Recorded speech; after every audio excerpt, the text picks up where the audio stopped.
اعوذ باللہ من الشیطان الرجیم بسم اللہ الرحمن الرحیم۔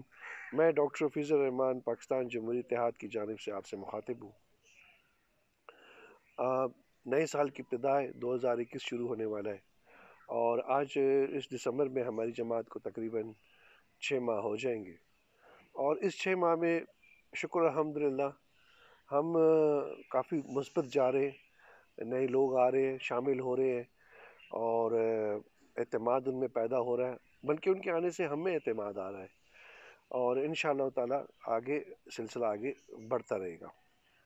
دیکھیں اس معاملے میں میں آپ کو کلیئرلی بتا دوں ایک بات، ہمارا کام ہے خود کو لوگوں کے سامنے پیش کرنا، اپنی نیت کو پیش کرنا، اپنے ویژن کو پیش کرنا، اور ایک مسلمان کی حیثیت سے ایمان ہمارا یہ ہے کہ اگر اللہ تعالیٰ نے چاہا کہ وہ ہم سے کچھ کام لینا چاہتے ہیں تو لے لیں گے، اور اگر ان کو ہم سے بہتر لوگ ملتے ہیں تو یہ ان کی حکمت ہے، اور ہمارا ایک ان کی حکمت کے سامنے سر جھکانا جو ہے وہی ہماری مسلمانی ہے۔ دراصل پاکستان جمہوری اتحاد ہے کیا، یہ سمجھنا آپ کے لیے بڑا ضروری ہے، اور خاص طور پہ جو نئے لوگ آئے ہیں، جو نئے ممبران ہمارے ساتھ شامل ہوئے ہیں۔ پاکستان جمہوری اتحاد بنیادی طور پہ متوسط طبقے کی ایک جماعت ہے، یہ اشرافیہ کی جماعت نہیں ہے، یہ غربا کی جماعت ہے، یہ متوسط طبقے کی جماعت ہے۔ اب آپ مجھ سے پوچھیں گے متوسط طبقہ کون ہوتا ہے، متوسط طبقے سے کیا مراد ہے؟ یار متوسط طبقہ وہ ہوتا ہے کہ جو ہاتھ میں بجلی کا بل دیکھتا ہے اور سوچتا ہے، اسے متوسط طبقہ کہتے ہیں۔ متوسط طبقہ وہ ہوتا ہے جو سوئی گیس کا بل دیکھتا ہے اور سوچتا ہے۔ متوسط طبقہ وہ ہوتا ہے جو بازار میں سودا لینے جاتا ہے تو قیمتیں پوچھتا ہے، کہاں پہ کہاں سستی چیز مل جائے گی مجھے۔ متوسط طبقہ وہ ہوتا ہے جو کپڑے لینے جاتا ہے تو ایک دکان سے نکلتا ہے، دوسری دکان میں گھستا ہے، وہاں سے نکلتا ہے، تیسری دکان میں گھستا ہے، کپڑے کو دیکھتا ہے، چیک کرتا ہے، قیمت پوچھتا ہے، خاموشی سے نکل جاتا ہے، یا پھر اگر بہت دل آ جائے تو پھر ریکویسٹ کرتا ہے دکاندار سے، یار سے کچھ کم کر دو۔ متوسط طبقہ وہ ہوتا ہے جو اپنے پیسوں کو گن گن کے خرچ کرتا ہے، اسے متوسط طبقہ کہتے ہیں۔ دل پہ ہاتھ رکھ کے مجھے بتائیں کہ آپ کے 70 سالوں میں کوئی شخص آپ کے متوسط طبقے کا آج تک آپ کے ملک میں حکمران آیا ہے؟ اس نے کوئی نام مجھے ایک لکھ دیں، کوئی نہیں آیا۔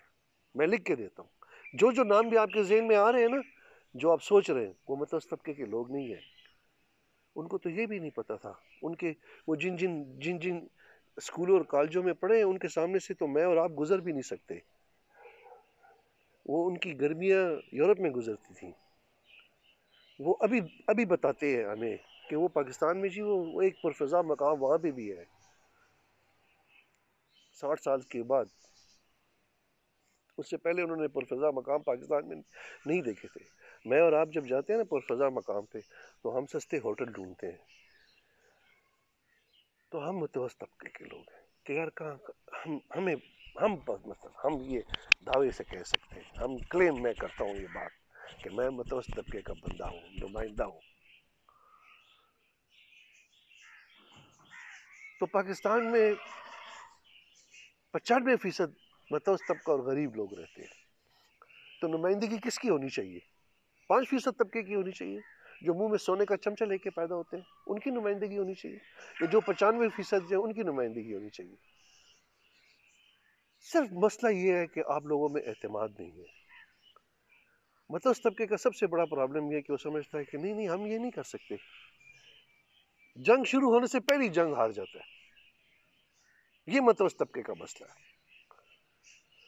اس نے کچھ کام رکھ دیے اشرافیہ کے لیے، ایلیٹ کے لیے، اس نے کچھ کام رکھ دیے کہ یار یہی لوگ الیکشن لڑ سکتے ہیں، یہی لوگ پارلیمان میں جا سکتے ہیں، یہی لوگ ہمارے حکمران بن سکتے ہیں، ہم تو جی یہ کام نہیں کر سکتے۔ کیوں نہیں کر سکتے؟ کیا مسئلہ ہے تمہارے ساتھ؟ کیا تمہارے ایک ہاتھ ہے، ان کے 2 ہاتھ ہیں، یا ان کے 4 ہاتھ ہیں، تمہارے 2 ہاتھ ہیں؟ اعتماد نہیں ہے بس۔ حالانکہ قابلیت میں تم ان سے کم نہیں ہو، محنت میں تم ان سے کم نہیں، بلکہ وہ تمہاری محنت اور تمہاری قابلیت پہ وہ مزے کرتے ہیں۔ کام تو تم کرتے، وہ تو کام نہیں کرتے۔ ان کو تو اپنے گھروں کے خرچوں کا نہیں پتا۔ میں لکھ کے دیتا ہوں اس نیشنل اسمبلی میں، چلیں میرے ساتھ، اس کے یہ 320 ارکان کے سامنے میں آپ کو ان سے ایک ایک سے پوچھتا ہوں، ان کو پتہ ہی نہیں کہ ان کے بل کون ادا کرتا ہے، ان کے کپڑے کہاں سے آتے ہیں، ان کے کھانے پینے کون سے، ان کی دعوتیں کون کرتا ہے، کہاں سے کھانے آ رہے ہو، اتنا پیسہ ہے ان کے پاس۔ تو آپ اپنے اندر اعتماد پیدا کریں، آپ مجھے اپنے اوپر پورا اعتماد ہے، آپ کو اپنے اوپر اعتماد نہیں ہے۔ اگر آپ کو اپنے اوپر اعتماد ہو تو آپ میرے ساتھ آ کے کھڑے ہو جائیں گے کہ ہاں ہم ڈاکٹر حفیظ کے ساتھ جا کے کھڑے ہوتے ہیں، یہ ہماری آواز بنے گا۔ تو آپ کو اپنے اوپر اعتماد کرنا چاہیے، چھوڑ دیں ان لوگوں یہ اشرافیہ کے پیچھے جانا، یہ آپ کا کبھی بھی آپ کے مسئلے نہیں حل کر سکتے۔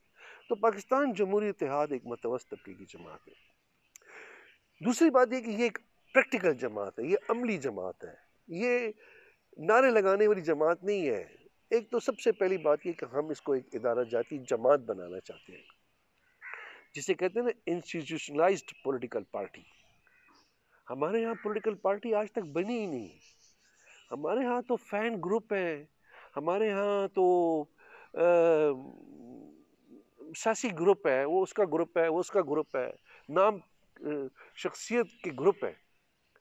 یہ سیاسی جماعت ایک ادارہ ہوتی ہے، اس میں آپ کی تجارتی پالیسیز، اس میں فارن پالیسیز، اس میں آپ کی سیکیورٹی پالیسیز، اس میں لوگوں کو ٹرین کیا جاتا ہے، ان کو سمجھایا جاتا ہے، پڑھایا جاتا ہے، سکھایا جاتا ہے، ان میں پارلیمانی تربیت کی جاتی ہے۔ وہ ایک مکمل ادارہ ہوتی ہے، مذاق نہیں ہوتا، ہجوم مجمع بازی نہیں ہوتی، اس میں ہجوم کو اکٹھا کرنے کا چکر نہیں ہوتا، اس میں فلمی ڈائلاگ نہیں بولے جاتے۔ وہ ایک سنجیدہ ادارہ ہوتی ہے جس نے ایک ریاست کو بنانا ہوتا ہے، جس نے ایک سلطنت کو قائم کرنا ہوتا ہے، ایک ملک بنانا ہوتا ہے، ایک عظیم ملک۔ سیاسی جماعت بناتی ہے۔ یار دیکھیں، سیاسی جماعت میں اتنی قوت ہے کہ اس نے پاکستان بنا دیا، تو کیا سیاسی جماعت ایک عظیم ملک نہیں بنا سکتی؟ لیکن ادارہ ہونا چاہیے، اور لیڈرشپ، اور فیتھ، اور اعتماد، اور ویژن۔ ہمارا ویژن کیا ہے؟ ہم ویژن دے رہے ہیں آپ کو، بڑا زبردست ڈائنامک ویژن ہم دے رہے ہیں۔ ہم ڈسٹرکٹ اٹانومی کی بات کر رہے ہیں۔ ڈسٹرکٹ اٹانومی سے یہ مراد نہیں ہے یہ جو آپ کہہ رہے ہیں ناظم سسٹم، نہیں، یہ ناظم سسٹم نہیں ہے۔ ضلعی خود مختاری سے مراد یہ ناظم ناظمین کی میں بات نہیں کر رہا، ضلعی خود مختاری سے مراد پورا ضلع جو ہے وہ ایک صوبہ بن جائے گا۔ اس کو آسان لفظوں میں یہ کہہ دیں آپ، مطلب آپ کا لاہور جو ہے نا، یا پشاور، لاہور، کراچی، یہ اپنی جگہ پہ ایک صوبہ بن جائے گا۔ آسان لفظوں میں یہ اسے کہتے ہیں ضلعی خود مختاری۔ یہ صوبے ختم کر دیں گے ہم، صوبے نہیں ہوں گے۔ آپ کا پیسہ کمائیں گے، آپ کا پیسہ آپ کے سامنے آپ خود اپنے اوپر خرچ کریں گے، یہ ہمارا کہنا ہے۔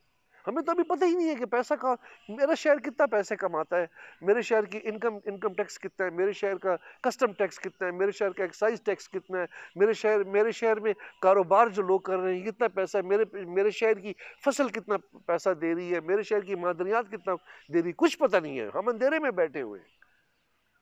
تو یہ خیر تفصیل سے میں پھر آپ سے باتیں کروں گا۔ فی الحال میں نے آپ کو ایک تعارف کرا دیا ہے کہ پاکستان جمہوری اتحاد کیا ہے اور کیوں ہے۔ اس کا جواب بھی انشاءاللہ آگے آپ کو دیں گے۔ پاکستان کو ہم نے ایک عظیم پاکستان بنانا ہے، عظیم۔ ہم بھکاری پاکستان نہیں چاہتے، ہم بھکاری پاکستان میں زندہ رہنا نہیں، اس سے بہتر ہمیں موت آ جائے۔ تو وہ اس کے بارے میں بھی آپ سے آگے بات کریں گے۔ میں دعا گو ہوں آپ کے لیے، آپ سب بہن بھائیوں کے لیے۔ اللہ تعالیٰ آپ کو اپنی امان و پناہ میں رکھے، ہمارے ساتھ رہے، ہمارے ساتھ چلیں انشاءاللہ تعالیٰ۔ میں آپ کو یقین سے کہتا ہوں ہماری نیت صاف ہے، اللہ کو پتہ ہے ہماری نیت کا، ہمیں کامیابی ملے گی، ضرور ملے گی ہمیں انشاءاللہ تعالیٰ۔ اپنا خیال رکھیں، بہت شکریہ۔